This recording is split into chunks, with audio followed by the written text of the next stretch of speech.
बिस्मिल्लाहिर्रहमानिर्रहीम अल्लाहुम्मा सल्ली अला मुहम्मद व आले मुहम्मद। अस्सलाम वालेकुम।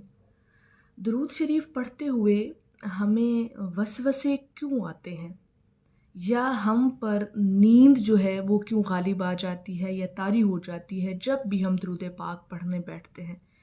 ये एक ऐसा सवाल है जो मुझसे अक्सर पूछा जाता है कि हम जब भी दुरूद पाक पढ़ने बैठते हैं तो हमारे जहन में, ख़याल में मुख्तलिफ़ किस्म के वसवसे आना शुरू हो जाते हैं, या हम पर नींद जो है वो तारी होना शुरू हो जाती है। देखिए, आज का टॉपिक बड़ा अहम है और अक्सर हमारे साथ ये होता है कि हम जब भी कोई ज़िक्र करने बैठते हैं, चाहे वो कोई भी ज़िक्र हो या ख़ास तौर पर दुरूद पाक पढ़ने बैठते हैं, तो वसवसे आते हैं। अब देखें, ये जो वसवसा होता है ना, ये हमेशा शैतान की तरफ से आपके जहन में, आपके ख़याल में डाले जाते हैं। ये खुद ब खुद नहीं आते।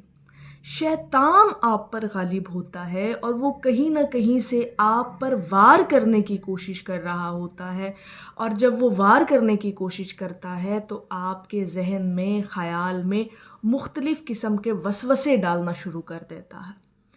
और ये वार जो उसका है ना, जब वो अटैक करता है, वो करता उस वक्त है जब आप अपने आप को अल्लाह के ज़िक्र में मशगूल कर रहे हों, या आप दुरूद पाक पढ़ रहे हों, यानी कोई भी ज़िक्र जो है ना, जब आप वो करने बैठते हैं, जब आप अपनी रूह को, अपने ख़याल को, अपने वजूद को अल्लाह की राह पर लगाकर या उस रास्ते पर चलकर आप जब अपने आप को कंपोज करके बैठने की कोशिश करते हैं, तो तब ये शैतान जो है ये आप पर गलबा करता है।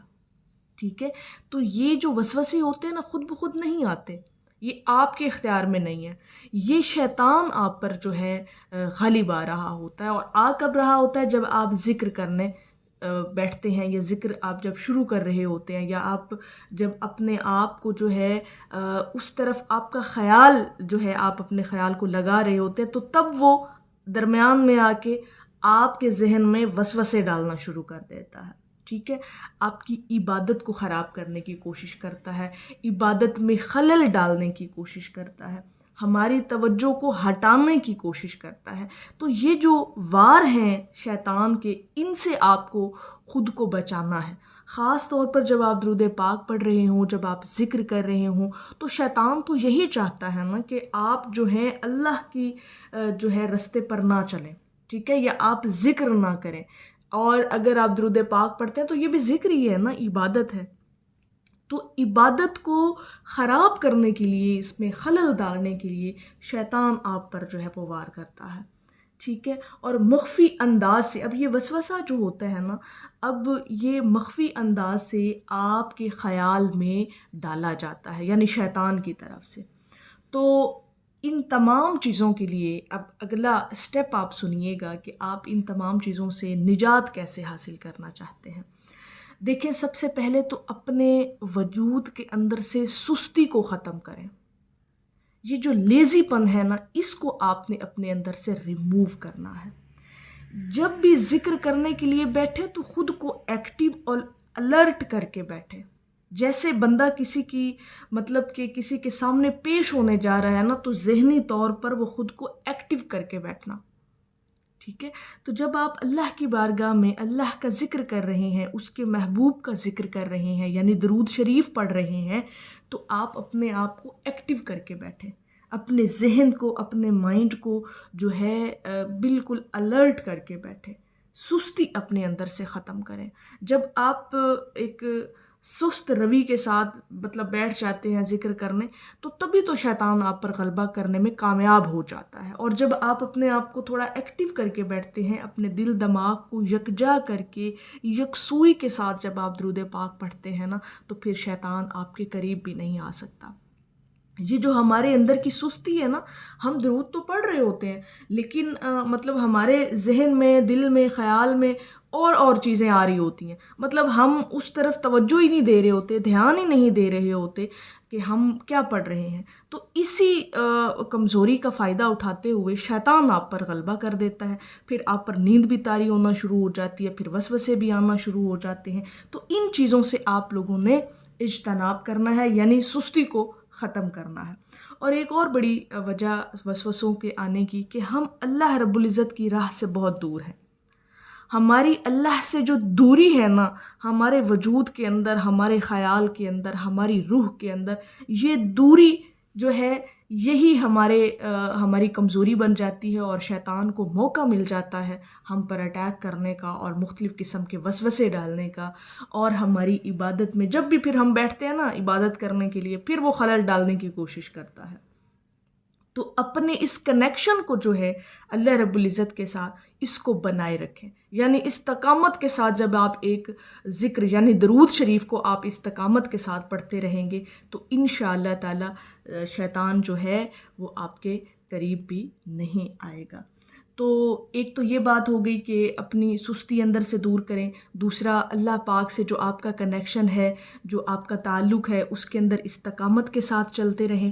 دوسری بات یہ کہ اپنا حفاظتی حصار کر لیا کریں، جب بھی درود پاک پڑھنے بیٹھیں اور وسوسوں سے بچنے کے لیے آپ سورۃ فلق اور سورۃ ناس پڑھ لیا کریں، اور دوسرا 3 دفعہ آیت الکرسی پڑھ کر اپنے اوپر دم کر کے آپ نے پھر اپنے ذکر کو شروع کر دینا ہے۔ خاص طور پر وہ لوگ جنہیں یہ ایشو سب سے زیادہ ہے، مسئلہ ان کے ساتھ زیادہ ہوتا ہے وسوسوں کا یا نیند کا طاری ہونا، تو وہ حصار بنا لیا کریں اپنے ارد گرد، یعنی سورۃ فلق اور سورۃ ناس پڑھ لیا کریں، 3 مرتبہ آیت الکرسی پڑھ کر پھر اپنے ذکر کو ہے شروع کر دیں۔ انشاءاللہ تعالی یہ جو شیطانی وسوسے ہیں اور آپ پر جو نیند غالب ہو جاتی ہے ذکر کرتے ہوئے، تو یہ چیزیں آپ پر اب نہیں ہوں گی۔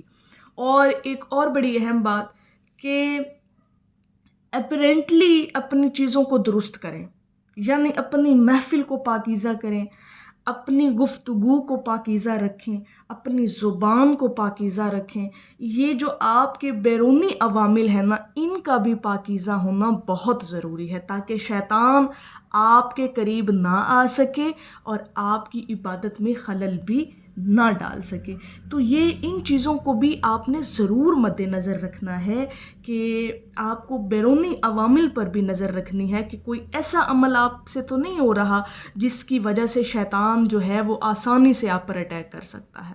تو اپنی محفلوں کو پاکیزہ رکھیں، اپنی صحبت کو پاکیزہ رکھیں، اپنے ارد گرد کے ماحول کو پاکیزہ رکھیں، سب سے پہلے اپنے وجود کو پاکیزہ رکھیں، طہارت میں رہا کریں، باوضو رہا کریں۔